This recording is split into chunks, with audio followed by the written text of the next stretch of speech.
Ito for today's video, ang inyong kasenyor ay lumabas ng bahay at magpapainit daw, maglalakad-lakad. Aba, ay talaga namang din ako napapunta din sa mga nakatanim din na nako, siguro mga may 10 years old na itong mga punong ito ng fire tree na tinatawag. Alay, pagkaganda naman na pagka kayo din naglalakad sa bandang ito, makikita ninyo ang napakapupula ng mga bulaklak ng fire tree. At pag itinanong ninyo kung saan ito po ay dito sa may bandang Ciudad Nuevo, Sabang, Barangay Sabang na Cavite. Abay, yan ho ay pagkain yung nilakad ay makikita nyo ang napakagandang mga kapunuan. O ayan, ay pagkaganda-ganda. Tapos siyempre nakakatulong din ho yan sa hindi lang ho beautification, siyempre sa pag-absorb ho ng mga carbon monoxide na inilalabas ng mga sasakyan. Abay, maganda talaga may mga tanim na puno dito sa mga kalsada na katulad nito.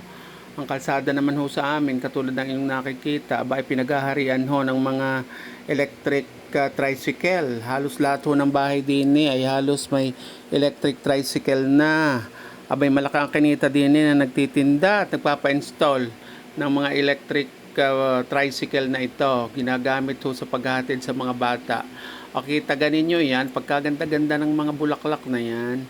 Nakakatuwa naman habang kayo naglalakad sa umaga, nagpapainit ng araw, at mga senyor, dapat tayo maglakad-lakad para maunat naman ang ating mga binte. Baka hindi na ho maiunat yan. Abay, iunat nyo, maglakad-lakad kayo, wala namang bayad ang paglalakad. Yan, 30 minutes sa umaga, pwedeng 30 minutes din sa bandang hapon, wag naman masyadong mainit at baka naman tumaas ang high blood. Ayan, pagkaganda-ganda ng lugar na ito. Yan man lang ay makabawi itong aming lugar sa napakagagandang mga bulaklak ng fire tree.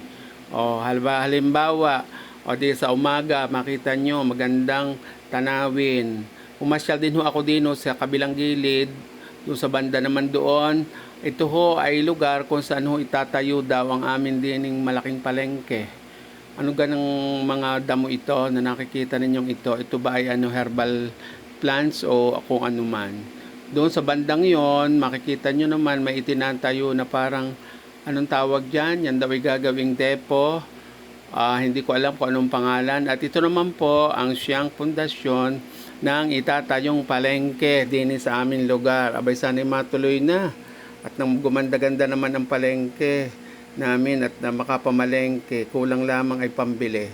Hala, sige, patapos na itong aking video. Subscribe kayo at mag-enjoy sa buhay. Kahit kayo ay 60 years old and above na, ay huwag isiping matanda. Basta ituloy ang buhay-buhay at huwag madi-discourage kung ano man ang nangyayari.